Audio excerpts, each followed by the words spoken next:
മധ്യാഹ്ന സമയത്ത് നമ്മൾ സൂചിപ്പിച്ചിരുന്നു, രുക്മിണീ സ്വയംവരം എന്നത് യഥാർത്ഥത്തിൽ ഭാഗവതത്തിൻ്റെ ഉന്നതമായ ഭക്തിമാർഗത്തെ പ്രകടിപ്പിക്കുന്ന ഒരു ഘടകമാണ്. നവതാഭക്തി എന്നൊരു പ്രയോഗം ഭക്തിയുടെ മാർഗത്തിലുണ്ട്. മനസ്സിലായില്ലേ? 9 പടികളിലൂടെ വേണം ഭക്തിയിലേക്ക് നമ്മൾ ഉയരാൻ. ഇത് ഭാഗവതത്തിൽ മാത്രമല്ല, എല്ലാ പുരാണങ്ങളിലും ഈ മാർഗത്തെ ചർച്ച ചെയ്തിട്ടുണ്ട്. ദേവീ ഭാഗവതത്തിൽ സാക്ഷാൽ പാർവതീ ദേവി തൻ്റെ പരിണയത്തിന് മുമ്പ് ദേവിയുടെ യഥാർത്ഥ സ്വരൂപം എന്താണെന്ന് ദേവന്മാർക്ക് പറഞ്ഞു കൊടുക്കുന്നുണ്ട്, തൻ്റെ ഭാവം എന്താണെന്ന്. ആ സമയത്ത് ദേവി പറയും, നവതാഭക്തിയിലൂടെ വേണം എന്നെ അറിയാൻ എന്ന് പറയുന്നുണ്ട്. ശിവപുരാണത്തിൽ ശിവൻ പാർവതിക്ക് പറയുന്നതായിട്ടാണ്. ഇങ്ങനെ ഓരോ പുരാണത്തിലും ആരെങ്കിലോട് പറയുന്നതായിട്ടാണെങ്കിൽ എല്ലാത്തിലും ഇതുണ്ട്. ഇവിടെ പ്രഹ്ലാദനാണ് ഇവിടെ നവതാഭക്തി മാർഗത്തെക്കുറിച്ച് ഭാഗവതത്തിൽ ഉദ്ധരിക്കുന്നത്. ഭക്തിമാർഗത്തിൽ ഏറ്റവും പ്രധാനമെന്ന് പറയുന്ന യോഗ്യത, ഒരു ഭക്തനിൽ ഉണ്ടാകേണ്ട ഏറ്റവും വലിയ ഗുണം എന്താണ്? ഒരു ഭക്തനിൽ ഉണ്ടാകേണ്ട ഏറ്റവും വലിയ ഗുണം എന്താ? എല്ലാ ദിവസവും അമ്പലത്തിൽ പോകലാണോ, കുളിക്കലാണോ, ചന്ദനക്കുറി ഇടലാണോ, വഴിപാട് നടത്തലാണോ, എന്താണ്?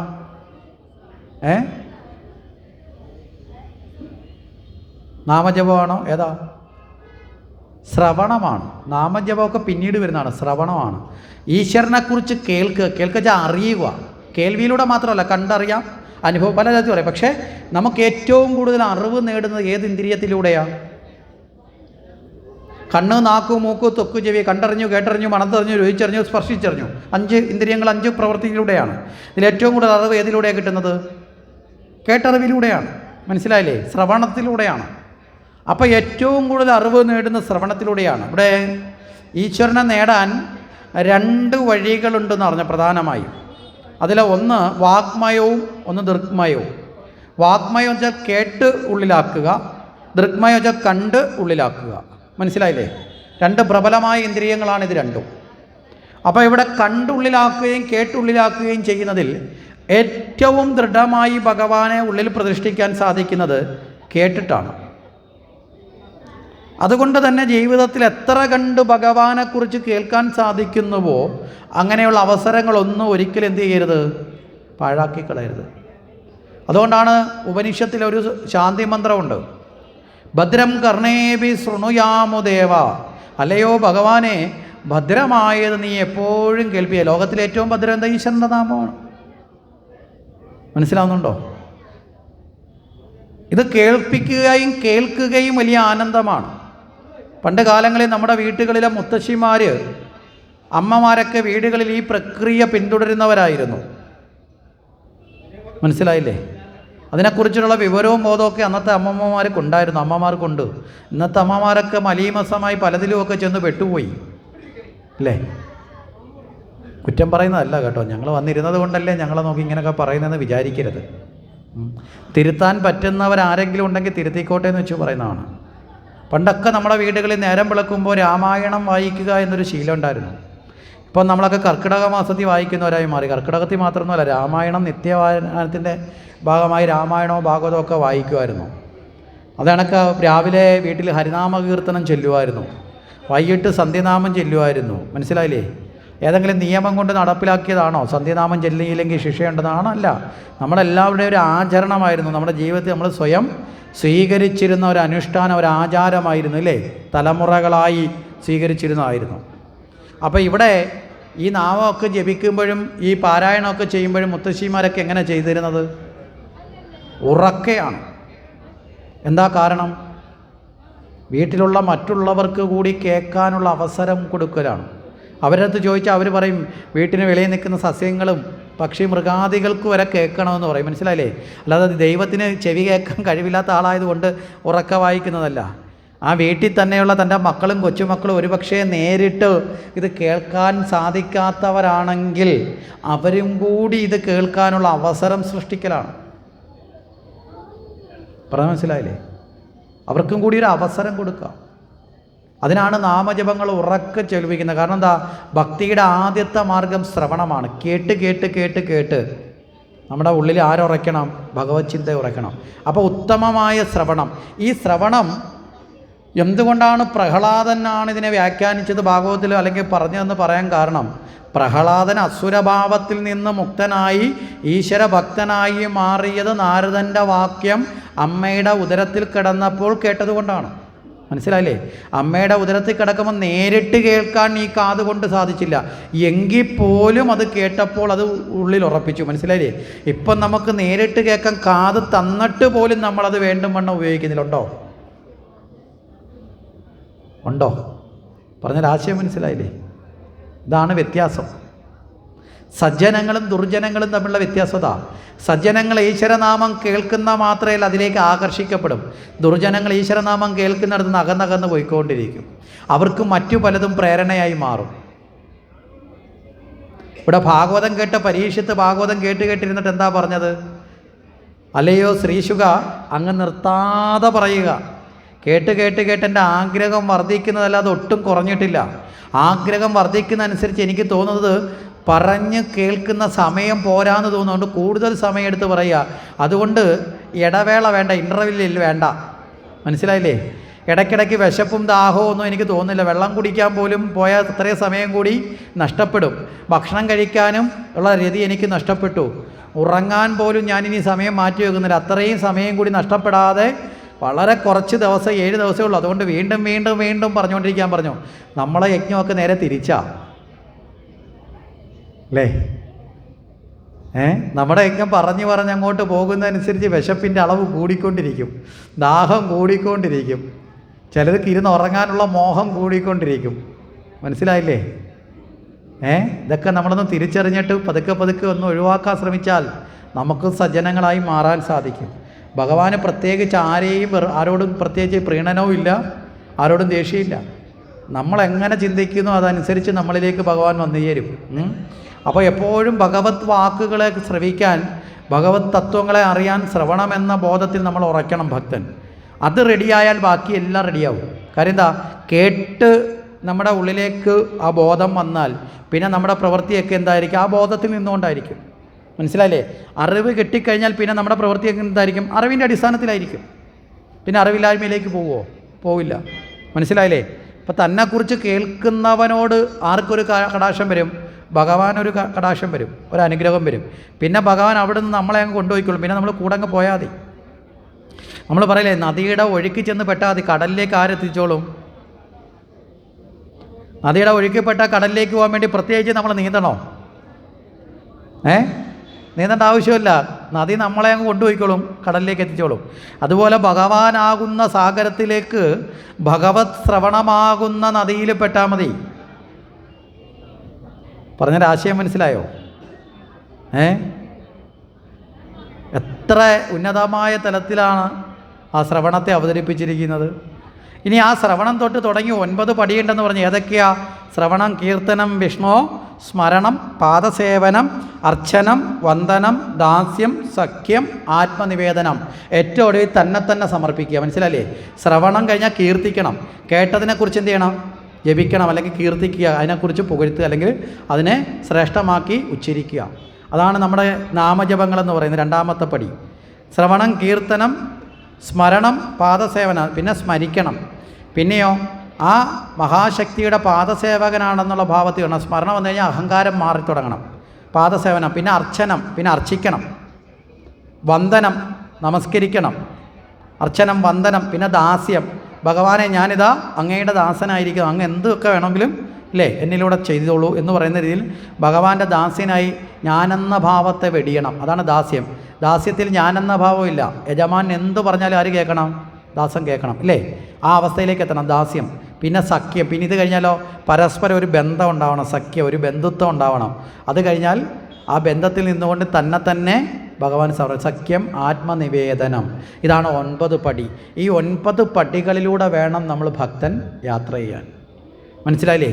ഈ 9 പടികളിലൂടെ വേണം നമ്മൾ മുന്നോട്ട് പോകാൻ. 9 തലങ്ങളെന്ന് പറയും നമുക്ക് രൂപപ്പെടാം. അപ്പോൾ ഇവിടെ രുക്മിണി സ്വയംവരം ഇതിൻ്റെ ഭാഗമാണെന്ന് പറയാൻ കാരണം, രുക്മിണി ഭഗവാനെക്കുറിച്ച് കേട്ടിട്ടല്ലേ അറിഞ്ഞത്? അല്ലേ? ഭീഷ്മരുടെ കൊട്ടാരത്തിൽ സഞ്ചരിക്കുന്ന സഞ്ചാരിയായ ലോകൈക കാരുണ്യവാനായ നാരായണ മന്ത്രങ്ങൾ സദാ ഉരുവിടുന്ന നാരദ മഹർഷിയിൽ നിന്ന് തന്നെ ഭഗവാനെക്കുറിച്ച് കേൾക്കാൻ ആർക്ക് ഭാഗ്യമുണ്ടായി? രുക്മിണിക്കുണ്ടായി. നാരദനിൽ നിന്ന് കേട്ടു തുടങ്ങിയ കാലത്തിന് ശേഷം നാരദനിൽ നിന്ന് മാത്രമല്ല, പിന്നെ ആരൊക്കെ സഞ്ചാരികളായി വന്നാലും രുക്മിണി ഓടിച്ചെല്ലും. മനസ്സിലായില്ലേ? അവരോട് ചോദിക്കും, കൃഷ്ണനെക്കുറിച്ച് എന്തെങ്കിലും അറിയാവോ? അറിയാമെന്ന് പറഞ്ഞാൽ അവരെ വിളിച്ചങ്ങ് ഇരുത്തും, പറഞ്ഞിട്ട് പോയാൽ മതി. അറിയത്തില്ല എന്ന് പറഞ്ഞാൽ രുക്മിണി അറിയിപ്പോൾ ഒക്കോ സമയമില്ല കേട്ടോ. മനസ്സിലായില്ലേ? രുക്മിണിക്ക് അറിയേണ്ടത് കൃഷ്ണനെക്കുറിച്ചിട്ടാണ്. രുക്മിണിയുടെ മനസ്സിലിങ്ങനായി നാരദരെ കാത്തിരിക്കലായി. നാരദർ വരുമ്പോൾ തന്നെ ചോദിക്കും, എന്തായി എന്തായി എന്തായി? നാരദർക്ക് ഈ ചോദ്യം മാത്രമേ ഉള്ളൂ, എന്തായെന്നുള്ളത് പറഞ്ഞതിൻ്റെ ബാക്കി എന്തായെന്നാണ്. ഇങ്ങനെ ചോദിച്ച് ഇങ്ങനെ കേട്ട് ഉള്ളിലേക്ക് ഭഗവാനെ പ്രതിഷ്ഠിച്ചു. ഭഗവാനോടൊരു അനുരാഗമുണ്ടായി. അതാണ് മുമ്പേ പറഞ്ഞത്, സ്മരണം, കീർത്തനം, വന്ദനം. മനസ്സിലായില്ലേ? ദാസ്യഭാവത്തിലേക്ക് ഇത് അനുരാഗമുണ്ടായി. തനിക്ക് നേടേണ്ടത് ആ കൃഷ്ണനെയാണെന്ന ബോധ്യത്തിലേക്കെത്തി. ഈ അവസ്ഥയിൽ നിൽക്കുമ്പോഴാണ് പ്രതികൂലമായ സാഹചര്യം വരുന്നത്.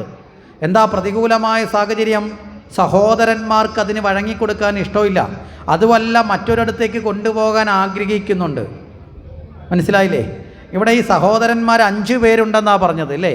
ഈ 5 പേരെന്ന് പറയുന്നത് പഞ്ചേന്ദ്രിയങ്ങളാണ്. ഒരു മനസ്സിനെ പഞ്ചേന്ദ്രിയങ്ങൾ എപ്പോഴും വിഷയങ്ങളിലേക്ക് ബന്ധിപ്പിക്കാൻ ആഗ്രഹിക്കും.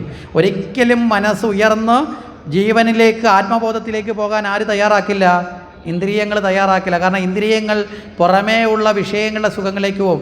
അതുകൊണ്ടാണ് ശിശുപാലനെ പോലെയുള്ള ദുർഗുണങ്ങൾക്ക് പുറകിൽ പോകാൻ രുക്മിണിയെ ബന്ധിപ്പിക്കാൻ ഇന്ദ്രിയങ്ങൾ ശ്രമിക്കുന്നു എന്ന് പറയപ്പെടുന്നതിൻ്റെ തത്വം. മനസ്സിലായോ? ഇവിടെ നമ്മളെല്ലാവരും രുക്മിണിമാരായി മാറിക്കൊണ്ട് വേണം നമ്മൾ രുക്മിണീ സ്വയംവരത്തിൻ്റെ ഭാവത്തെ അറിയാൻ. അപ്പം നമുക്കും നമ്മുടെ ഇന്ദ്രിയങ്ങൾ കണ്ണ് അങ്ങോട്ട് പോകും, അല്ലേ? കാത് ഇങ്ങോട്ട് പോകും, മൂക്ക് ഇങ്ങോട്ട് പോകും. ഓരോന്നിൻ്റെ പുറകിലേക്കുള്ള രുചിയെ അനുഭവിച്ച് നമ്മൾ പോയാൽ നമുക്ക് മനസ്സ് ഏകാഗ്രപ്പെടുത്തി ഈശ്വര ചിന്തയിൽ നിർത്താൻ സാധിക്കുമോ? നമ്മളിപ്പോൾ അമ്പലത്തിൽ പോയി ഭഗവാന്റെ മുമ്പിൽ ഇപ്പോൾ തൊഴുതുകൊണ്ട് നിൽക്കുക, യജ്ഞശാലയിൽ തൊഴുതുകൊണ്ട് നിൽക്കുക. അന്നേരമാണ് അടുത്ത് നിൽക്കുന്ന ആളിൻ്റെ പട്ടുസാരിയിലേക്ക് നമ്മളെ കണ്ണു പോയാൽ പിന്നെ ഭഗവാനെ കിട്ടുമോ? പട്ടുസാരിയുടെ പുറകിൽ പോവുമോ? അടുത്ത് നിൽക്കാവുന്ന ആൾ അടിച്ചിരിക്കുന്ന സ്പ്രേയുടെ മണത്തിൻ്റെ പുറകിൽ മൂക്ക് പോയാൽ അതോടുകൂടി തീർന്നില്ലേ ഭഗവാന്റെ ദർശനം? ആരാ ഇല്ലാതാക്കിയത്? നമ്മുടെ മൂക്കാണ് ഇല്ലാതാക്കിയത്, ഇല്ലേ? പട്ടുസാരിയെ കണ്ടപ്പോൾ പോയപ്പോൾ നമ്മുടെ കണ്ണാണ് ഇല്ലാതാക്കിയത്.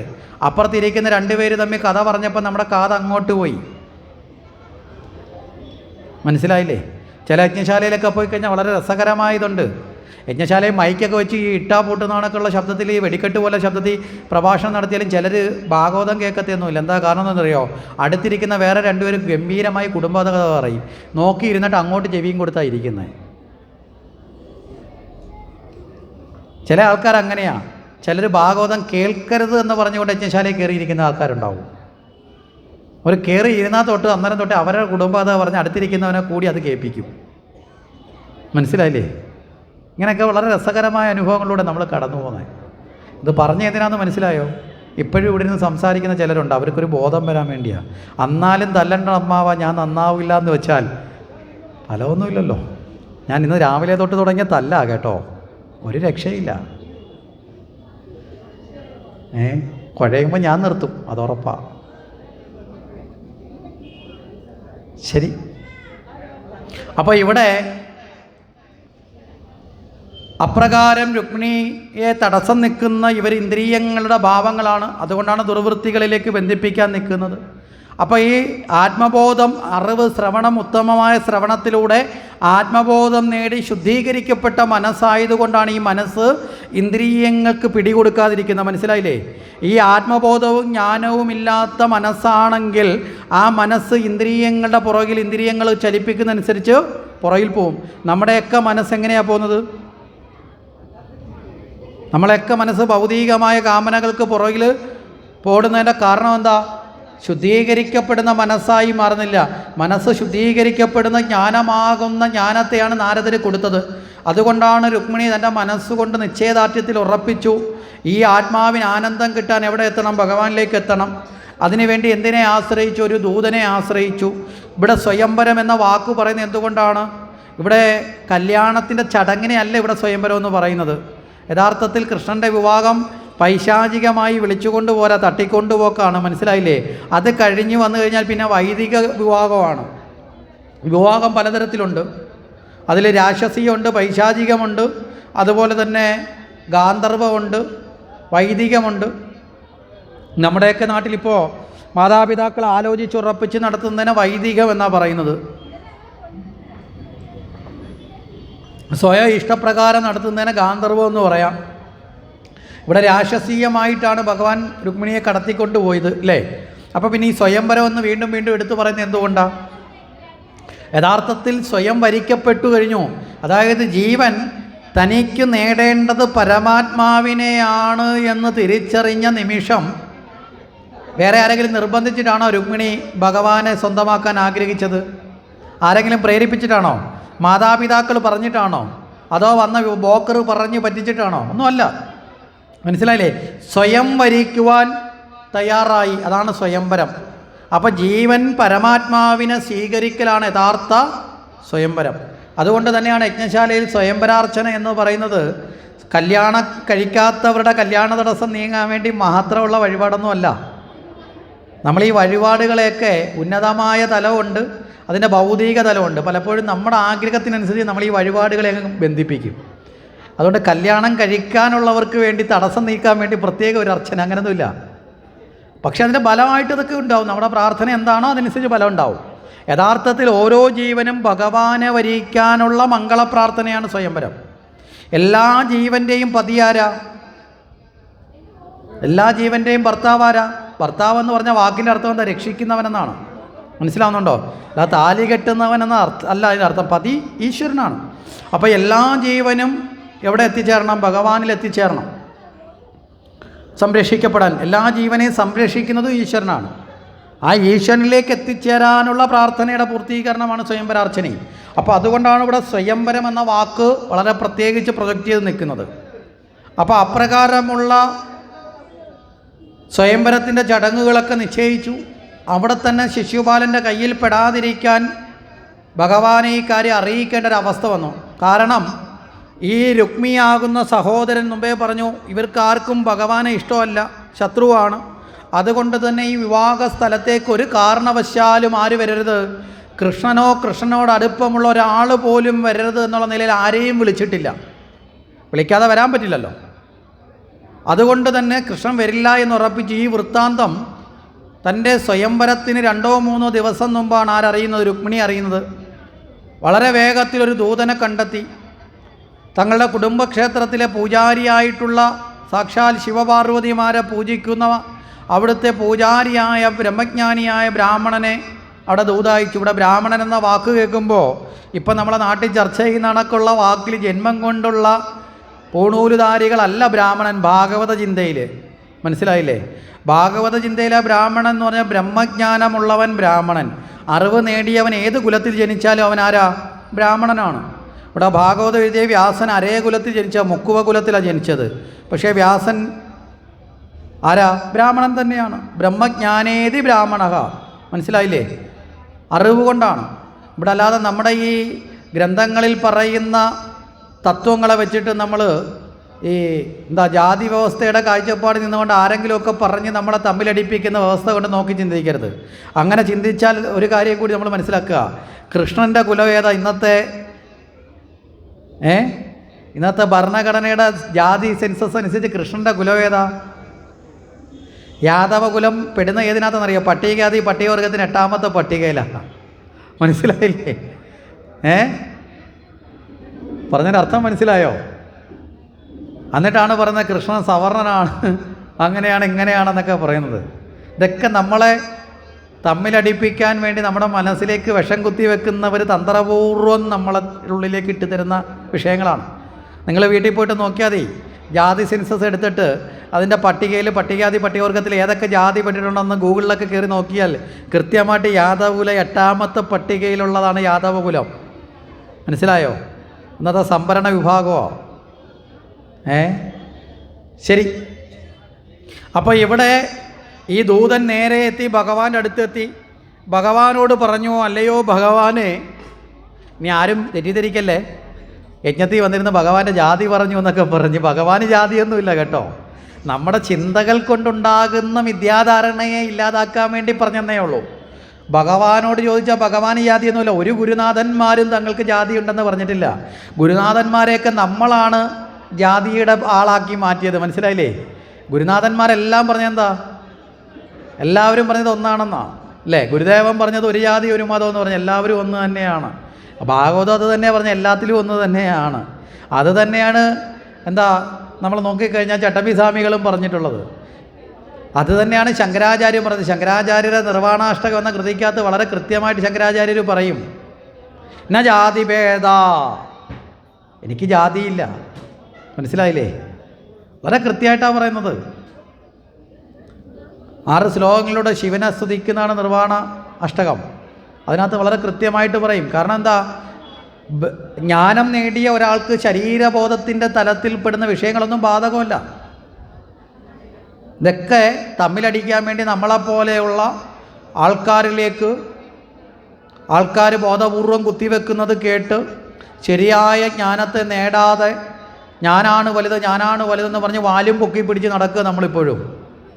വാലെന്ന് പറഞ്ഞ് മനസ്സിലായില്ലേ? ഡാർവിൻ്റെ പരിണാമ സിദ്ധാന്ത പ്രകാരം നമ്മൾ കുരങ്ങന്മാരിൽ നിന്നുണ്ടായെന്നാണ് പറയുന്നത്.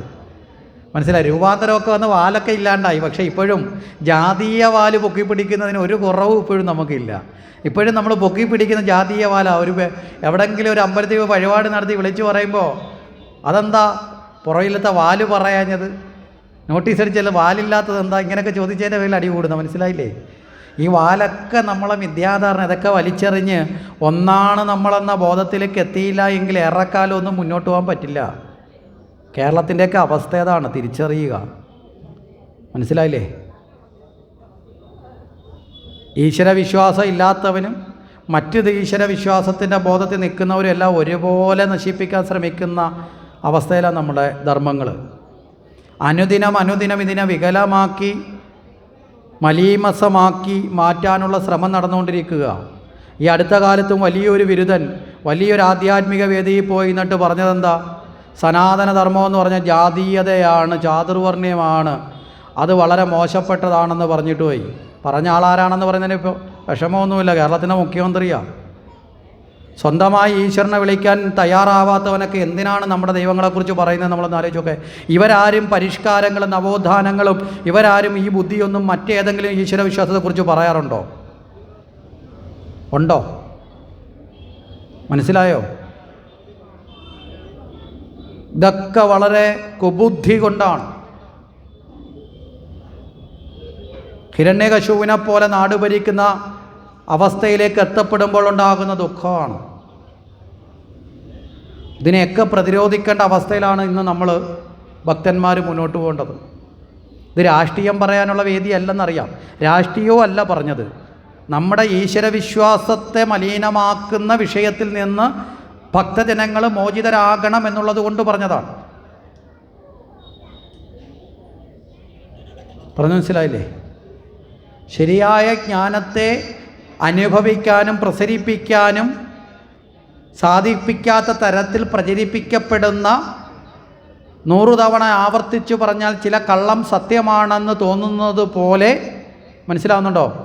ഇല്ലാത്തത് പ്രചരിപ്പിച്ച് സത്യമാക്കി മാറ്റി ഉള്ളതിൽ നിന്ന് നമ്മളെ അകറ്റി നിർത്തി നശിപ്പിക്കുവാനുള്ള തന്ത്രത്തിൻ്റെ ഭാഗമാണ്. സാർത്ഥതയിൽ നിന്ന് ഉടലെടുക്കുന്ന രാക്ഷസീയമായ ബോധമാണ് ഇതിൻ്റെയൊക്കെ പുറകിലെന്ന് നമ്മൾ തിരിച്ചറിയണം. അതാരിൽ നിന്നായാലും, ഏത് രാഷ്ട്രീയക്കാരനിൽ നിന്നായാലും. രാഷ്ട്രീയക്കാരൻ മാത്രമല്ല, സാഹിത്യ നായകന്മാരെ വേഷം കെട്ടിയാടിയ എത്രയോ പേര് നമ്മുടെ ഈ പുരാണങ്ങളെ വികലമായ ചിന്തകൾ കൊണ്ട് തകർക്കാൻ ശ്രമിച്ചിട്ടുണ്ടില്ലേ? എന്നിട്ട് പറയും ഞങ്ങളുടെ ആവിഷ്കാര സ്വാതന്ത്ര്യമാണെന്ന്. ഇവരുടെ ഒന്നും ആവിഷ്കാര സ്വാതന്ത്ര്യങ്ങളൊന്നും യഥാർത്ഥത്തിൽ മറ്റേതെങ്കിലും വിശ്വാസത്തിൻ്റെ പേരിൽ പോകുന്നുണ്ടോ? നേർക്ക് പോകുന്നുണ്ടോ? ഉണ്ടോ? എന്താ കാരണം? പേടിയുണ്ട്. അവിടെ ഐക്യമുണ്ട്, ഒരുമയുണ്ട്, ഒന്നിച്ച് നിൽക്കും. മനസ്സിലാവുന്നുണ്ടോ? നമുക്കില്ലാത്തത് എന്താ? ജാതിയുടെയും അല്ലെങ്കിൽ രാഷ്ട്രീയത്തിൻ്റെയും പണത്തിൻ്റെയോ മറ്റു പലതിൻ്റെയും പേരിൽ നമ്മൾ തമ്മിക്കിടന്നടിക്കും. ഞണ്ടിൻ്റെ സ്വഭാവമായിപ്പോയി. തിരിച്ചറിയണം. ഞണ്ടിൻ്റെ പ്രക്രിയ എന്താ? ഒരുത്തൻ മേലോട്ട് കയറുമ്പോൾ മറ്റവൻ കാലേ പിടിച്ചിടും. എന്നിട്ട് ഇവൻ കയറുമ്പോൾ അടുത്തവൻ പിടിച്ചിടും. ഏതെങ്കിലും ഒരുത്തൻ രക്ഷപ്പെടുമോ? ആരും രക്ഷപ്പെടത്തില്ല. ഇതൊക്കെ ഒന്ന് തിരിച്ചറിയണം. വർത്തമാന കാലഘട്ടത്തിൽ ജീവിതത്തിൽ നമ്മുടെ വിശ്വാസ പ്രമാണങ്ങളെ നിലനിർത്താനും പിടിച്ചു നിർത്താനും സാധിക്കുന്ന നിലയിലുള്ളവരായി നമ്മൾ മാറണം. പ്രായോഗിക ജീവിതത്തിൽ മുന്നേറാനാണ് ഭഗവാനെ ആരാധിക്കുന്നത്. മനസ്സിലാവുന്നുണ്ടോ? നമ്മുടെ ജീവിതത്തിൽ നമുക്ക് മുന്നേറാനാണ് ഭഗവാനെ ആരാധിക്കുന്നത്. തെറ്റായതിനെ ഇല്ലാതാക്കാനാണ് ഭഗവാൻ ഗീതോപദേശകനായി വന്ന അർജുനനെ കൊണ്ട് ഘോരമായ യുദ്ധം ചെയ്യിപ്പിച്ചത്. ശരിയല്ലേ? അർജുനൻ തന്നെ ഭഗവാനോട് ചോദിക്കുന്നുണ്ട്, അല്ലയോ ഭഗവാനെ, ജായസീച്ച് കർമ്മണസ്തേ മതബുദ്ധിർ ജനാർദ്ദന ത്വക്കിം കർമ്മണി ഘോരേമാം നിയോജയസി കേശവ. അല്ലയോ ഭഗവാനെ, നീ ഈ വേദാന്തമൊക്കെ പറഞ്ഞിട്ട് ഈ ഘോരമായ കർമ്മത്തിന് എന്തിനാണ് എന്നെ പ്രേരിപ്പിക്കുന്നത്? ഒറ്റ വാക്കേ ഉള്ളൂ, ധർമ്മം നിലനിൽക്കണമെങ്കിൽ അധർമ്മത്തെ ഇല്ലാതാക്കണം. അല്ലെങ്കിൽ അധർമ്മികളുടെ ക്രൂരമായ പ്രവർത്തികൾ, അധർമ്മത്തെ നമ്മൾ സഹിക്കേണ്ടി വരും. മനസ്സിലാവുന്നുണ്ടോ? അതുകൊണ്ട് ഒന്നിച്ചു നിൽക്കാനുള്ള മനസ്സ് നമുക്കുണ്ടാവണം. ഒരേ ഭാവത്തിൽ നിൽക്കാനുള്ള മനസ്സുണ്ടാവണം. ബാക്കി എന്തോ ആയിക്കോട്ടെ, പണത്തിൻ്റെ പേരിലോ വിദ്യാഭ്യാസത്തിൻ്റെ പേരിലോ രാഷ്ട്രീയത്തിൻ്റെ പേരിലോ എന്ത് വിഭാഗമോ ആയിക്കോളാം, നമുക്ക് കുഴപ്പമൊന്നുമില്ല. പക്ഷേ ഹിന്ദു എന്ന കാഴ്ചപ്പാടിൽ നമ്മുടെ ഈശ്വര വിശ്വാസത്തിൻ്റെ തലത്തിൽ നമ്മൾ ഒന്നാണെന്ന ഭാവം വേണോ വേണ്ടയോ? എന്താ അഭിപ്രായം? വേണം. ബാക്കി എന്തോ ആയിക്കോട്ടെ, വോട്ട് കുത്തുമ്പോൾ നിങ്ങൾ ആർക്കോ കുത്തിക്കോ, മനസ്സിലായില്ലേ? അതിലൊന്നും യാതൊരു എതിർപ്പുമില്ല.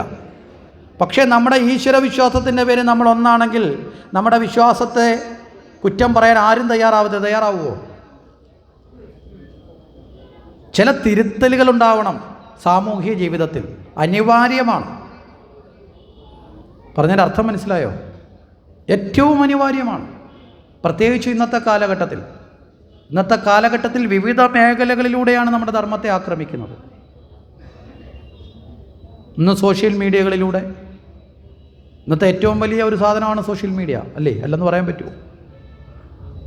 വളരെ ബോധപൂർവം ട്രെയിൻഡായിട്ട് തന്നെ നമ്മുടെ കുട്ടികളെ ഇത്തരമുള്ള കുഴികളിലേക്ക് പെടുത്തുന്നുണ്ട്.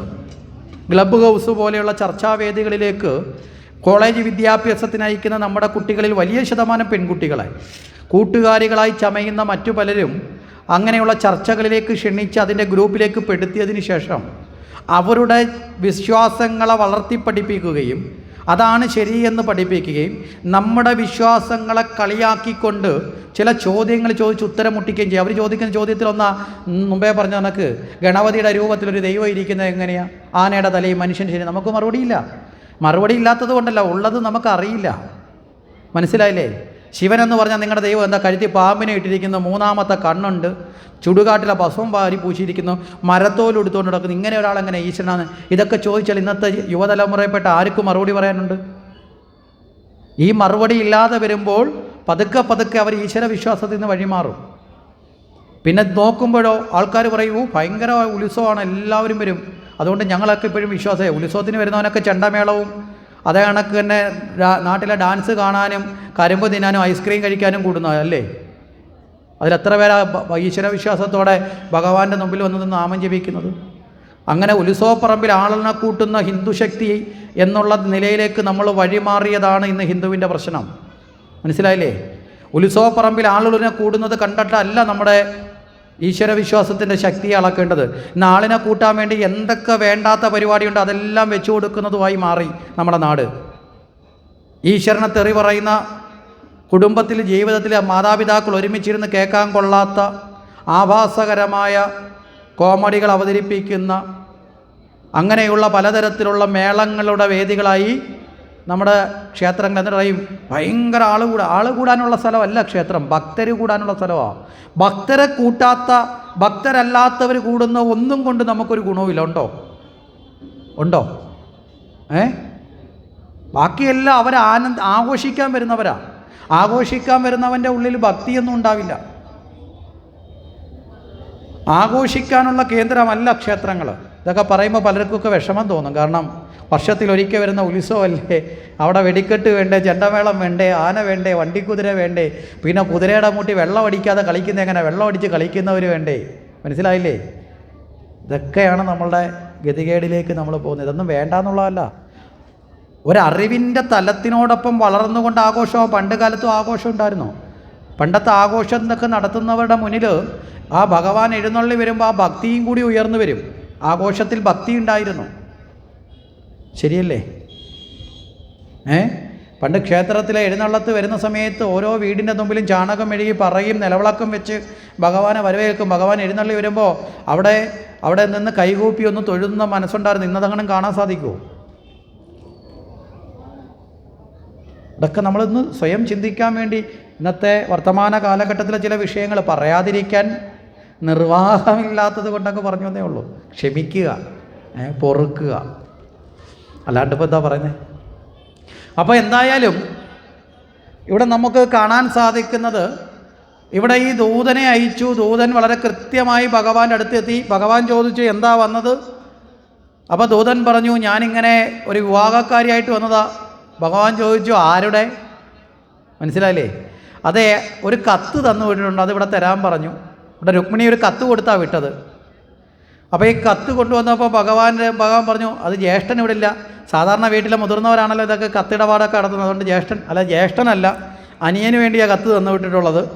കത്ത് കൊടുത്തു. ഭഗവാൻ ചോദിച്ചു, ആദ്യമായിട്ട് അവർ കത്ത് വരുന്ന കത്ത് മേടിച്ചു, വായിക്കാൻ വേണ്ടി കത്ത് മേടിച്ചു. കൊടുത്തത് ആരായ? രുക്മിണി എഴുതി കൊടുത്ത കത്താണ്. ഈ കത്ത് മേടിച്ചിട്ട് ലോകത്താദ്യമായിട്ടാണ് ഒരാൾ കാമുകി അയക്കുന്ന കത്ത് കൊടുത്തു വിട്ട ആളിൻ്റെ കൊടുത്ത് വായിക്കാൻ പറയുന്നത്. മനസ്സിലാക്കില്ലേ? നമ്മളൊക്കെ ആണെങ്കിൽ കത്ത് കിട്ടിയാൽ നമ്മൾ പൊയ്ക്കോ ഞാൻ വായിച്ചോളാം എന്ന് പറയില്ലേ? ഇവിടെ ഭഗവാൻ നേരെ വന്ന ആളിനോട് പറഞ്ഞു വായിച്ചോളാൻ പറഞ്ഞു. മേടിച്ച ആദ്യത്തെ വരി കണ്ടപ്പോൾ തന്നെ പറഞ്ഞ് വായിച്ചോളാൻ പറഞ്ഞു, തിരിച്ചങ്ങ് കൊടുത്തു. ഈ ദൂതൻ തന്നെയാണ് ഈ കത്ത് വായിച്ച് കേൾപ്പിക്കുന്നത്. എന്തിനാണെന്ന് ചോദിച്ചാൽ, ഈ കത്തിനകത്തുള്ള ഉള്ളടക്കം ഭാഗവതത്തിൽ രചിക്കപ്പെടണം. മനസ്സിലായില്ലേ? അത് നമ്മൾ അറിയേണ്ടതാണ്. ഒരു ഭക്തന് ലഭിക്കേണ്ട ഭക്തിമാർഗത്തിൽ ഈശ്വരനെ നേടാൻ ആഗ്രഹിക്കുന്ന ഒരാൾ എന്തൊക്കെ പ്രാർത്ഥനയാണോ നടത്തുന്നതാണ് രുക്മിണിയുടെ പ്രണയലേഖനം. മനസ്സിലാവുന്നുണ്ടോ? കാര്യം ഭക്തി എന്ന് പറയുന്നതാണല്ലോ ഏറ്റവും വലിയ പ്രണയം. പരമപ്രേമമാണ് ഭക്തി. സാധു അസ്മിൻ പരമപ്രേമ സ്വരൂപ ഇതി ഭക്തി. പരമമായ പ്രേമമാണ് ഭക്തി എന്നാണ് നിർവചിക്കപ്പെടുന്നത്. പകരം വെക്കാൻ പറ്റത്ത അത് ആര് വായിച്ചാലെന്താ? മനസ്സിലായില്ലേ? ഭക്തിയുടെ മാർഗത്തിലുള്ള ആ ഒരു പ്രണയലേഖനം മറ്റുള്ളവർ വായിച്ച് അവരും ആ പ്രണയലേഖനത്തെ പിന്തുടർന്നാൽ അവർക്കും കൂടി ഭാഗ്യം കിട്ടലാണ്. കാരണം ഇവിടെ വൈയക്തികമായ പ്രണയത്തിൻ്റെ തലമല്ല. അപ്പോൾ അങ്ങനെ അപ്രകാരം ഈ ദൂതൻ തന്നെ വായിച്ചു. ഭഗവാൻ പറഞ്ഞു, വായിച്ച് കേട്ടിട്ട് കൊള്ളാം, നല്ല സാഹിത്യമൊക്കെയാണ്. പക്ഷേ നാളിതുവരെ കാണാത്ത ഒരാളിനെ വിവാഹം കഴിക്കുക എന്നൊക്കെ പറഞ്ഞാൽ പ്രയാസമല്ലേ? ശരിയല്ലേ? ഇവിടെ ഈ ദൂതൻ വളരെ ബുദ്ധിമാനാണ്. ബുദ്ധിമാനായ ദൂതനെ ഇവിടേക്ക് അയച്ചത് തന്നെ വളരെ പ്രധാനമായിട്ടാണ്. കാരണം വളരെ കൃത്യമായി പോകുന്ന കാര്യം നേടിയെടുക്കണമെങ്കിൽ ബുദ്ധിയുള്ള ഒരാൾക്കല്ലേ സാധിക്കുള്ളൂ. അപ്പോൾ ഈ ദൂതൻ എന്താ ചെയ്തത്? ഭഗവാനോട് 3 കാര്യങ്ങളാണ് പറയുന്നത്. ഇതൊക്കെ നമ്മുടെ ജീവിതത്തിൽ നമ്മളും മനസ്സിലാക്കേണ്ട 3 കാര്യങ്ങളാണ്. നമ്മുടെ വീട്ടിലെ കുട്ടികളെ വിവാഹം കഴിച്ചു കൊടുക്കുമ്പോഴോ അല്ലെങ്കിൽ നമ്മൾ പോയി വിവാഹം കഴിക്കുമ്പോഴൊക്കെ അറിയേണ്ട 3 കാര്യങ്ങളാണ്. അതിൽ ആദ്യത്തെ കാര്യം ഭഗവാൻ പറയുന്നത് സർവവിദ്യാസമ്പന്ന. മനസ്സിലായില്ലേ? ഈ ദൂതൻ ഭഗവാനോട് പറയുകയാണ് രുക്മിണിയെക്കുറിച്ച് എങ്ങനെയുള്ളവളാണ്? സർവവിദ്യാ സമ്പന്നയാണ് രുക്മിണി. ഒന്നാമത്തെ ഗുണം പറഞ്ഞു. രണ്ടാമത്തെ ഗുണം പറയുകയാണ് സർവഗുണശീല. മനസ്സിലായില്ലേ? അപ്പോൾ സർവവിദ്യാസമ്പന്ന, സർവഗുണശീല. മൂന്നാമത്തെ ഗുണം പറയുകയാണ് സർവാംഗ സുന്ദരി. നമ്മളൊക്കെ നാട്ടിലാണ് പെണ്ണ് കാണാൻ പോയിട്ട് വരുന്നതെങ്കിൽ ആദ്യം പറയുന്നത് എന്തായിരിക്കും? നല്ല സുന്ദരിയാണെന്ന് പറയും, അല്ലേ സുന്ദരനാണെന്ന് പറയും. ശരിയല്ലേ? ആണോ അല്ലയോ? പെണ്ണ് കാണാൻ പോയിട്ട് വരുന്ന ചെറുക്കനോട് ചോദിക്കുക, പെണ്ണെങ്ങനെ ഉണ്ടാ? അടിപൊളിയാണ്, ഗംഭീരമായിട്ടുണ്ട്. ഇനി പെണ്ണിനോട് ചോദിക്കാനോ, വന്ന കണ്ട ചെറുക്കൻ എങ്ങനെയുണ്ട്? സുന്ദരനാണ്, കൊള്ളാം. നമ്മൾ ഇത് കണ്ടാണ് ഇഷ്ടപ്പെടുന്നത്. അത് കണ്ട് ഇഷ്ടപ്പെടുകയല്ല ജീവിതം. ജീവിതത്തിൻ്റെ ഏറ്റവും പ്രധാനമായി നമ്മൾ കണ്ടറിയേണ്ടത്, ഒന്നിച്ചിട്ടുള്ള ജീവിതത്തിൻ്റെ മുന്നോട്ടുള്ള യാത്രയിൽ സൗന്ദര്യം കൊണ്ടല്ല ജീവിതം പുഷ്ടിപ്പെടുന്നത്, അറിവ് കൊണ്ടാണ്. മനസ്സിലാവുന്നുണ്ടോ?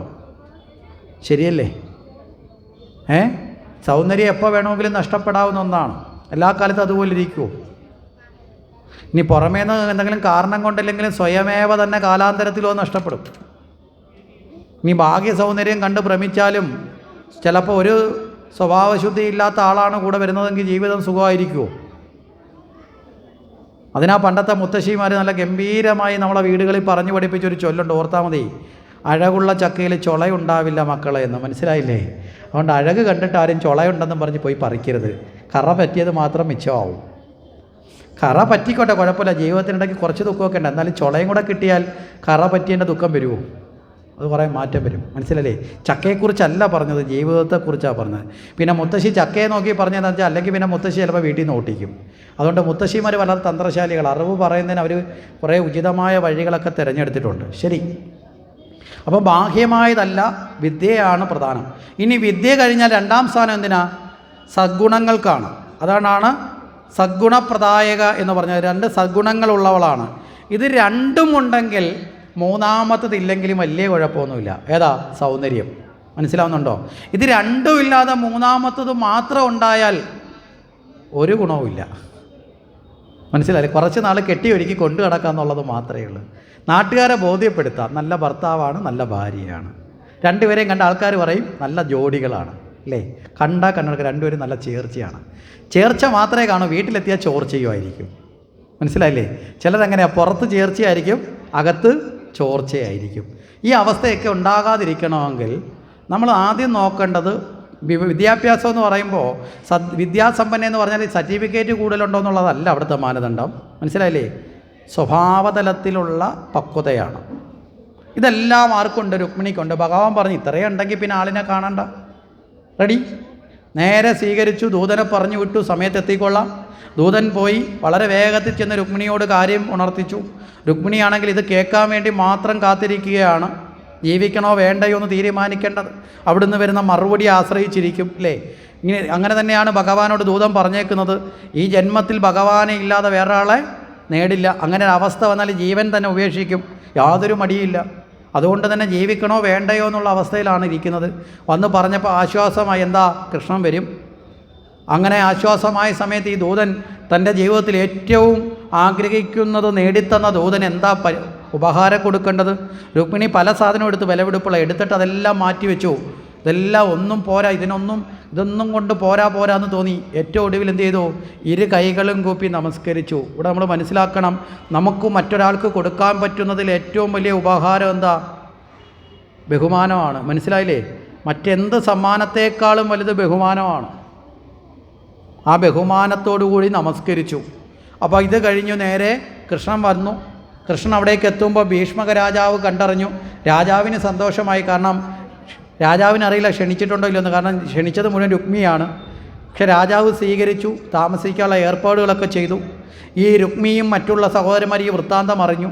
പക്ഷേ ഈ സമയത്ത് ഭഗവാനെ എതിരിടാൻ ഇവർ വന്നില്ല, ശത്രുവാണെങ്കിലും. എന്താ കാരണമെന്ന് ചോദിച്ചാൽ ഭഗവാനെ വളരെ നല്ല രീതിയിൽ അപമാനിക്കാൻ വേണ്ടിയിട്ടാണ് ഇവർ ഈ അവസരത്തെ അങ്ങനെ ആക്കാമെന്ന് ചിന്തിച്ചു. എന്താ ഏറ്റവും വലിയ അപമാനം?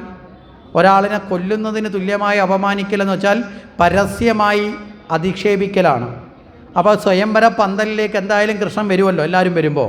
അങ്ങനെയാണെങ്കിൽ എല്ലാവരും വന്നിരിക്കുമ്പോൾ എന്തായാലും കൃഷ്ണൻ എന്തായാലും അവിടെയുള്ളൊരു കസേരയിൽ കയറിയിരിക്കും, അല്ലേ? രാജാക്കന്മാരിരിക്കുന്ന കൂട്ടത്തിലൊരു കസേരയിൽ ആരും കയറും? കൃഷ്ണൻ കയറിയിരിക്കും. അങ്ങനെ ഇരിക്കുന്ന സമയത്ത് കൃഷ്ണനോട് ചെന്നിട്ട് നീ എന്നെ ആര് വിളിച്ചിട്ടാണ് വന്നത്, നീ എന്തിനാണ് ഇവിടെ വന്നതെന്ന് ചോദിച്ച് അപമാനിച്ചിറക്കി വിടണം. അപ്പോൾ അതിനേക്കാൾ വലിയൊരു ശിക്ഷ കൊടുക്കാൻ വേറെ ഇല്ല. ഇതിനുള്ള അവസരത്തെ കളയണ്ട എന്ന് പറഞ്ഞിട്ടാണ് രുക്മിയൊക്കെ മിണ്ടാണ്ടിരിക്കുന്നത്. പക്ഷേ ഇവിടെ ആ സ്വയംവരത്തിൻ്റെ ആ അവസരം വരെ ആര് പോകുന്നില്ല? ഭഗവാൻ പോകുന്നില്ല. ഇവിടെ ഭഗവാൻ ദൂതനായി വന്ന ആളിനോട് അന്നേരം തന്നെ ചോദിച്ചു, ഈ സ്വയംവരത്തിൽ വന്നു കഴിഞ്ഞാൽ അവിടെ പിന്നെ ഈ പെട്ടെന്ന് രുക്മിണി വന്ന് അഥവാ എൻ്റെ കരുത്തിൽ മാലയിട്ട് അടിയും വഴക്കൊക്കെ അടക്കില്ലേ, അപ്പോൾ അവിടെ ഒരു അന്തരീക്ഷം മോശമാവും. അപ്പോൾ അതിനെന്താ ചെയ്യേണ്ടത്? അപ്പോൾ തന്ത്രം അന്നേ പറഞ്ഞു കൊടുത്തിട്ടുണ്ട് രുക്മിണി. എന്താ തന്ത്രം? തലേ ദിവസം ഗൃഹത്തിൻ്റെ കുടുംബദേവനെയും ദേവിയെയും തൊഴുതാൻ പോകും. ആ ദേവതയെ തൊഴുതാൻ പോയിട്ട് വരുമ്പോൾ, കുടുംബദേവതയെ തൊഴുതാൻ പോയിട്ട് തിരിച്ചു വരുന്ന സമയത്ത് എന്ത് ചെയ്യണം? അങ്ങ് വളരെ വേഗത്തിലൊന്ന് അതുവഴി വന്നാൽ അത് ഞാൻ കുടിഞ്ഞ് കയറിക്കോളാം. മനസ്സിലായില്ലേ? ഇവിടെ നാട്ടിലെ ഒരു വളരെ കൃത്യമായൊരു ശൈലിയുണ്ട്. നമ്മളൊക്കെ നാട്ടിൽ സാധാരണഗതിയിൽ പറയും, ഇന്ന വീട്ടിലെ ചെറുക്കൻ ഇന്ന വീട്ടിലെ പെണ്ണിനെ അടിച്ചുകൊണ്ട് പോയെന്ന് പറയില്ലേ? നാട്ടിലെ ചൊല്ലതാ. പക്ഷെ സത്യത്തിൽ തിരിച്ചാണ് സംഭവിക്കുന്നത്. മനസ്സിലായില്ലേ? അങ്ങോട്ട് ചൂണ്ടയിടുന്ന ആണുങ്ങളായിരിക്കും, പക്ഷേ അടിച്ചുകൊണ്ട് പോകുന്ന പെണ്ണുങ്ങളാണ്. കാര്യം എന്താ? പിടിച്ചാൽ പിന്നെ പിടി വിടില്ല. ആണുങ്ങൾ അങ്ങനെയല്ല, പിടിച്ചിട്ട് അവിടെ പിടിച്ച് കഴിഞ്ഞാൽ അത് വിട്ടിട്ട് അടുത്ത പിടിക്കാൻ പോകുന്ന ടൈപ്പാണ്. ചൂണ്ട എങ്ങോട്ട് വേണമെങ്കിലും ഇടും, കൊത്തുന്നിടത്തേക്ക് പിടിക്കപ്പെടും. പക്ഷേ ഇവിടെ കാരണം ഈ സ്ത്രീകൾ തന്നെ ഉപാധി പറഞ്ഞു കൊടുക്കുന്ന കാര്യം എന്താ? തനിക്ക് ആലോചന വരുന്നു, ഇപ്പോൾ പോകണം, നാളെ പോകണം, അല്ലേ? അവസാനം കൈ ഒഴിയാൻ വേണ്ടി പലരും പറയും കാശില്ല, അതില്ല. അതൊന്നും കുഴപ്പമില്ല, വീട്ടിൽ അച്ഛനും അമ്മയൊക്കെ വെച്ചിട്ടുള്ള സ്വർണ്ണമൊക്കെ ഇരിക്കുന്നത് എനിക്കറിയാം, ഞാൻ എടുത്തുകൊണ്ട് ഇഞ്ഞ് വരാം. എല്ലാ സജ്ജീകരണങ്ങളോടും പോകുന്നത് നിങ്ങൾ പരിശോധിച്ച് നോക്കിയാൽ മതി. ആരെയും കുറ്റക്കാരനാക്കാനോ മോശക്കാരനാക്കാനൊന്നും പറഞ്ഞല്ല. നമ്മുടെ നാട്ടിലിങ്ങനെ കാണുന്ന ശീലങ്ങൾ വെച്ച് അനുഭവം കൂടി ചേർത്ത് പറഞ്ഞതേ ഉള്ളൂ. മനസ്സിലായില്ലേ? ഇതൊരു വലിയ ശതമാനം അങ്ങനെ തന്നെയാണ്. ശരി, ഇവിടെ രുക്മിണി തന്നെയാണ് പറഞ്ഞു കൊടുത്തത് തന്നെ തട്ടിക്കൊണ്ടുള്ള വഴി ഇല്ലേ? ഭഗവാൻ അറിയില്ലല്ലോ ഇങ്ങനെ തലേന്ന് അമ്പലത്തിൽ പോകുന്നുള്ള കാര്യം. ഈ കൃത്യമായ പ്ലാനൊക്കെ അനുസരിച്ചിട്ടാണ് ഭഗവാൻ വന്നത്. അങ്ങനെ ഈ ക്ഷേത്രത്തിൽ പോയി തിരികെ വരുമ്പോൾ തനിക്ക് ഏറ്റവും പ്രിയപ്പെട്ട തോഴിമാരേ ഉള്ളൂ. ഈ സമയത്ത് ഭഗവാൻ ദാരുകൻ്റെ കൂടെ രഥത്തിൽ വളരെ വേഗത്തിൽ വന്നു. ഭഗവാൻ പുറത്തേക്കൊന്ന് കൈ നീട്ടിക്കൊടുത്ത് നിർത്തേണ്ട പോലും ആവശ്യം വന്നില്ല. കാത്തിരിക്കുന്ന ആ ഒരു നിമിഷം, അതൊരു നിമിഷാർത്ഥം കൊണ്ടാണെങ്കിലും ഒരു ജീവന് ഭഗവാന് ലഭിക്കുന്ന ഈശ്വരനിലേക്ക് എത്താൻ ഒരു നിമിഷാർത്ഥം കിട്ടിയാൽ ആ ജീവൻ ആ അവസരത്തെ വിട്ടുകളയാൻ പാടുണ്ടോ? ഇല്ല. ആ അവസരം കൃത്യമായിട്ട് രുക്മിണി ഉപയോഗിച്ചു. ഇവിടെയാണ് നമ്മൾ മനസ്സിലാക്കേണ്ടത്, ഭഗവാനെ നേടാൻ ലഭിക്കുന്ന ഏതൊരു നിമിഷവും, മനസ്സിലായില്ലേ, ശ്രദ്ധയോടുകൂടി കാത്തിരുന്ന ആ നിമിഷത്തെ പാഴാക്കി കളയാതെ നമ്മൾ എന്ത് ചെയ്യണം? ആ നിമിഷം എന്തൊക്കെ ഉപേക്ഷിക്കണം അതെല്ലാം ഉപേക്ഷിച്ച് ഭഗവാനെ പിടിച്ചോണം. പിന്നൊരിക്കലും ആ നിമിഷം കിട്ടത്തില്ല. രുക്മിണി അതുപോലെ ഭഗവാനാവട്ടെ രുക്മിണിയെ കരങ്ങൾ കൊണ്ട് പിടിച്ച് തൻ്റെ മാറിലേക്ക് ചേർത്തു. അങ്ങനെ ആ ഭഗവാൻ രുക്മിണിയുമായി പോകുന്ന സമയത്ത് അവിടെ ഉണ്ടായിരുന്ന ചില പടയാളികൾ ഓടിച്ചെന്ന് കാര്യങ്ങൾ പറഞ്ഞു. ഇതാ രുക്മിണിയെ കൊണ്ട് കൃഷ്ണൻ പോകുന്നു. കേട്ടപ്പോൾ തന്നെ ശിശുപാലന് ദേഷ്യമായി. കാരണം എന്താ? മണിയറ വരെ ഒതുക്കി വെച്ചിട്ടാണ് ഇവിടേക്ക് വന്നത്. രുക്മി പണ്ട് കൊടുത്തൊരു വാക്കുണ്ടല്ലോ, സഹോദരനോട് പണ്ടേ ശിശുപാലൻ തുറന്നു പറഞ്ഞിട്ടുണ്ട് എനിക്ക് രുക്മിണിയോട് പ്രേമമുണ്ടെന്ന്. അന്നേ വാക്ക് കൊടുത്തിട്ടുണ്ട്, വിഷമിക്കേണ്ട, എൻ്റെ പെങ്ങളാണെങ്കിൽ ഞാൻ നിനക്കൊണ്ട് തന്നെ കെട്ടിച്ചു തരും. മനസ്സിലായില്ലേ? അതും പ്രകാരം ഈ സ്വയംവരമൊക്കെ ആണെങ്കിലും മണിയറയും സ്വീകരിക്കാനുള്ളതും എല്ലാം ഒരുക്കി വെച്ചിട്ടാണ് ഇവിടെ വന്നത്. നാടൊട്ടുക്ക് പറഞ്ഞു വരുത്തിയിട്ടുമുണ്ട്. അപ്പോഴാണ് അവിടെ ഇതാ കൃഷ്ണൻ കൊണ്ടുപോകുന്നു. അല്ലാതെ തന്നെ കൃഷ്ണനോട് ദേഷ്യമുണ്ട്. പിന്നെ കെട്ടാൻ വന്ന പെണ്ണിനെ കൂടി കൊണ്ടുപോയാലോ? ശിശുപാലൻ തൻ്റെ സുഹൃത്തായ രുക്മിണിയോട് ദേഷ്യപ്പെട്ടു. നീയല്ലേ പറഞ്ഞത് നിനക്ക് ജീവനുണ്ടെങ്കിൽ രുക്മിണി എനിക്കുള്ളതാണെന്ന്. ഇപ്പോൾ എന്ത് സംഭവിച്ചു? കേട്ടപാത രുക്മിണി നേരെ ഭഗവാനുമായിട്ട് യുദ്ധം ചെയ്യാൻ പോയി. ഭഗവാനുമായി ഘോരമായ യുദ്ധം നടക്കുന്ന വേളയിൽ തന്നെ ഭഗവാൻ കൃഷ്ണൻ ഇങ്ങനെ ഈ വിദർഭയിലേക്ക് പോയിട്ടുണ്ടെന്ന് അറിഞ്ഞ് ബലരാമൻ അവിടെ നിന്ന് ഇങ്ങോട്ട് വരുന്നുണ്ട്. കാരണം ബലരാമന് ഈ ശിശുപാലനെയും അതുപോലെ തന്നെ ഈ പറയുന്ന രുക്മിയൊക്കെ നല്ലതുപോലെ അറിയാവുന്ന പരിചയമുള്ള ആളാണ് ബലരാമൻ. ദുഷ്ടന്മാരുടെ ഇടയിലേക്ക് കൃഷ്ണൻ ഒറ്റയ്ക്കാണ് പോയതെന്ന് അറിഞ്ഞിട്ടാണ് ബലരാമൻ സഹോദര സ്നേഹം കൊണ്ട് ഓടി വരുന്നുണ്ട് സൈന്യമായിട്ട്. അങ്ങനെ ഇവിടെ വെച്ചിട്ട് ഇവർ തമ്മിൽ കണ്ടുമുട്ടുന്ന വേളയിൽ തന്നെ യുദ്ധവും നടക്കണേ. ആ യുദ്ധത്തിൻ്റെ ഒടുവിൽ ഭഗവാൻ രുക്മിയെ പിടിച്ചു കെട്ടി വധിക്കാനൊരുങ്ങുമ്പോൾ രുക്മിണി ഭഗവാനെ നോക്കി കൈകൂപ്പി. കാരണം സഹോദരനാണല്ലോ, മനസ്സിലായില്ലേ? അതുകൊണ്ടൊന്ന് കൈകൂപ്പി. ഈ അവസരം ബലരാമനും അങ്ങ് മുതലെടുത്തു. ബലരാമന് ഒരു സ്നേഹമുണ്ട് രുക്മിയോട്. എന്താ കാരണം എന്ന് ചോദിച്ചാൽ ബലരാമൻ്റെ ശിഷ്യനാണ്. ബലരാമൻ ഇച്ചിരി മോശപ്പെട്ട 2-3 ശിഷ്യന്മാരുണ്ട് കേട്ടോ. ഈ ബലരാമന് ആളൊരു ഇച്ചിരി കുഴപ്പമാണ്. ഇങ്ങനെ കുഴപ്പമെന്നല്ല പറഞ്ഞത്. ഈ ബലരാമൻ്റെ ശിഷ്യനിൽ ഒരാളാണ് ദുര്യോധനൻ. മനസ്സിലായില്ലേ?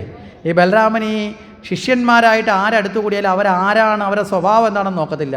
അവർക്ക് വേണ്ടതൊക്കെ പഠിപ്പിച്ചു കൊടുക്കും. പക്ഷെ ഭഗവാൻ അങ്ങനെയല്ല. അടുത്ത് കൂടുന്നവൻ്റെ മനസ്സ് ആദ്യം നോക്കും, എന്നിട്ടാണ് കൊടുക്കണോ വേണ്ടെന്ന് തീരുമാനിക്കുന്നത്. മനസ്സിലായില്ലേ? അടുത്ത് കൂടുന്ന ആൾ നല്ലതല്ലെങ്കിൽ ഭഗവാൻ അവനെ അവിടെ ഇട്ടങ്ങ് വലയ്ക്കും. പക്ഷേ ബലരാമൻ അങ്ങനെയല്ല, നേരെ തിരിച്ചിട്ടാണ്. അപ്പോൾ ബലരാമൻ്റെ ശിഷ്യനാണ് രുക്മി. അതിൻ്റെ കൂടെയുള്ളതാണ് ഇവിടെ യഥാർത്ഥത്തിൽ ഈ ദുര്യോധനനും. അതുകൊണ്ടാണ് ഈ കുരുക്ഷേത്ര യുദ്ധം നടക്കുന്ന സമയത്ത് ബലരാമൻ തീർത്ഥാടനത്തിന് പോയത്. ഈ യുദ്ധം എനിക്ക് കാണണ്ട, കാരണം ഒരു ഭാഗത്ത് ശിഷ്യൻ അല്ലേ, ഒരു ഭാഗത്ത് അനുജൻ. ശിഷ്യനും അനുജനും ഒരർത്ഥത്തിൽ തുല്യരാണ്. മനസ്സിലായില്ലേ? ശിഷ്യനെയും മകനായി കാണണം, അനുജനെയും മകനായി കാണണം. ഇങ്ങനൊരു ശാസ്ത്രമുണ്ട്. അപ്പോൾ 2 ഭാഗത്തും മക്കൾ എന്നുള്ള അർത്ഥത്തിൽ കണ്ടപ്പോൾ ബലരാമൻ പറഞ്ഞു എനിക്കിത് കാണാനുള്ള ശക്തിയില്ല, ഞാൻ പോകാമെന്ന് പറഞ്ഞ് അന്നേരെ പോയി. അതാണ് കുരുക്ഷേത്ര യുദ്ധക്കളത്തിൽ ബലരാമൻ്റെ സാന്നിധ്യം ഇല്ലാത്തത്. ഈ യുദ്ധം കഴിഞ്ഞിട്ട് തിരിച്ചു വരുന്നുണ്ട്. വന്നിട്ട് കൃഷ്ണനെ വിളിച്ചിട്ട് കുറേ വഴക്കൊക്കെ പറയുന്നുണ്ട്. എന്നാലും കൃഷ്ണ നീ മോശമാണ് കാണിച്ചത്, എൻ്റെ ശിഷ്യൻ കിടക്കുന്ന കിടത്ത് കണ്ടില്ല, യുദ്ധക്കളത്തിൽ ഗതയ്ക്ക് അടിയേറ്റെന്നൊക്കെ പറഞ്ഞ് ഒന്നൊക്കെ. അപ്പോഴത്തേക്ക് കൃഷ്ണൻ ബലരാമനോട് പറയുന്നുണ്ട് ചെയ്ത കർമ്മത്തിൻ്റെ ഫലമാണ് ചേട്ടാ, ചേട്ടൻ വിഷമിക്കൊന്നും വേണ്ട, മനസ്സിലായില്ലേ എന്ന് പറയുന്നുണ്ട്. ഇവിടെ രുക്മിയെ രക്ഷിക്കാൻ കിട്ടിയ അവസരം കൃഷ്ണനോട് പറഞ്ഞ് കൃഷ്ണ വിട്ടേക്കാൻ പറഞ്ഞു. കാരണം ഇപ്പം നമ്മുടെ ബന്ധുവാണ്. പക്ഷെ ഭഗവാന് പൂർണ്ണമായിട്ട് വിടുന്നതിന് പകരം വിരൂപനാക്കിയിട്ട് വിട്ടു. എന്താ കാരണം? വധിക്കുന്നതിന് തുല്യമാണ് വിരൂപൻ. ഭഗവാനെ അങ്ങനെ കളിയാക്കി വിടാനാണല്ലോ ഉദ്ദേശിച്ചത്. ഭഗവാൻ അതിന് പ്രകാരം തന്നെ രുക്മിയെ വിരൂപനാക്കി വിട്ടു.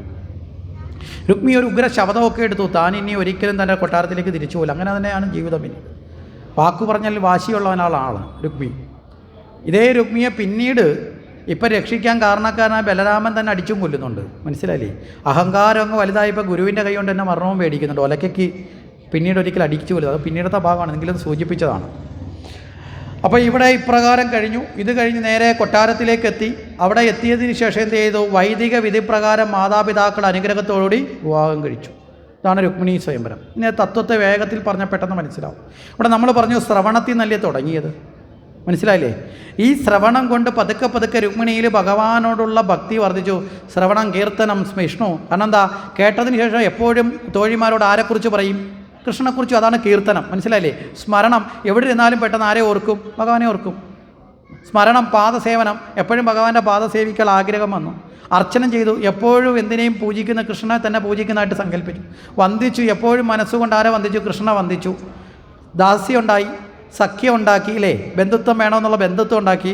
ഏറ്റവും ഒടുവിൽ തന്നെ ആർക്ക് കൊടുത്തു? ഭഗവാന് കൊടുത്തു. ഇതാണ് ഒരു ജീവൻ ഭഗവാനെ നേടാനുള്ള വഴി. മനസ്സിലാവുന്നുണ്ടോ? അപ്പം നമ്മുടെയൊക്കെ ജീവൻ, നമ്മളെല്ലാം രുക്മിണിമാരാണ്, ജീവസ്വരൂപമാണ്, ജീവാത്മരൂപിണിയാണ്. രുക്മിണി സാക്ഷാൽ ലക്ഷ്മി അല്ല. അങ്ങനെ ഒരു തത്വം കൂടി ചേർത്ത് വെക്കണം. മനസ്സിലായില്ലേ? ലക്ഷ്മി ദേവിയുടെ ഭാവത്തിൽ തന്നെ ശ്രീദേവി എന്ന ഭാവത്തിലാണ് മായാസ്വരൂപിണി. അതുകൊണ്ടാണ് ഒരിക്കലും കൃഷ്ണനോട് ചേർത്ത് രുക്മിണി എന്ന് പറയാത്തത്. രുക്മിണി കൃഷ്ണൻ എന്നൊരു വാക്ക് കേട്ടിട്ടുണ്ടോ? അവിടെ എല്ലാം രാധാകൃഷ്ണനാണ് നമ്മൾ കേൾക്കുന്നത്. മനസ്സിലായില്ലേ? ഇവിടെ രുക്മിണി എന്ന ഭാവം നമ്മൾ നോക്കിക്കഴിഞ്ഞാൽ, രുക്മിണി എന്ന് പറയുന്നത് ശ്രീദേവിയാണെങ്കിൽ സത്യഭാമയായിട്ട് വരുന്ന ഭൂമിദേവിയാണ്. ഇങ്ങനെയൊക്കെ കുറേ ഭാവങ്ങളുണ്ട്. അതുകൊണ്ടാണ് നരകാസുരനെ വധിക്കാൻ പോകുമ്പോൾ സത്യഭാമയെ കൂട്ടിക്കൊണ്ട് പോകുന്നത്. മനസ്സിലായില്ലേ? രുക്മിണിയൊക്കെ അല്ല, സത്യഭാമയെ കൂട്ടിക്കൊണ്ടാണ് നരകാസുരനെ വധിക്കാൻ പോകുന്നത്. എന്തുകൊണ്ടാണെന്ന് വെച്ചാൽ നരകാസുരൻ ഭൂമിദേവിയുടെ പുത്രനാണ്. അമ്മയുടെ കവചമുള്ളിടത്തോളം കാലം നരകാസുരനെ വധിക്കാൻ ഭഗവാന് സാധിക്കില്ല. അതുകൊണ്ടാണ് അമ്മയായ സത്യഭാമയെ തന്നെ കൂട്ടിക്കൊണ്ട് അവിടെ പോകുന്നത്. സത്യഭാമ തന്നെയാണ് അവസാനം ഭഗവാനോട് പറയുന്നത്, വധിക്കാൻ പറയുന്നത്. കാരണം ഇവൻ ആൾ ശരിയില്ലെന്ന് പറയുന്നത്. അങ്ങനെ പറഞ്ഞ കവചത്തെ ഇല്ലാതാക്കും. ഇങ്ങനെയൊക്കെ വളരെ രസകരമായ, ആനന്ദകരവും വിജ്ഞാനപ്രദവുമായ ചില തത്വങ്ങളിലേക്ക് നമ്മൾ പ്രവേശിക്കണം. ഇവിടെ നമ്മുടെയൊക്കെ ജീവൻ രുക്മിണിയാണെന്ന ഭാവത്തിൽ നമ്മളെല്ലാവരും ഭഗവാനെ സ്വീകരിക്കാൻ വിവേകബോധത്തെ ഉപയോഗിച്ച് ഭഗവാനിലേക്ക് എത്തതാണ് ആ ബ്രാഹ്മണനെ ദൂതനാക്കി എന്ന് പറയുന്നത്. നമ്മുടെയൊക്കെ ജീവിതത്തിൻ്റെ ആത്മലേഖനമാണ് ഭഗവാന്റെ മുന്നിലേക്ക് നമ്മൾ നിവർത്തിക്കേണ്ടത്.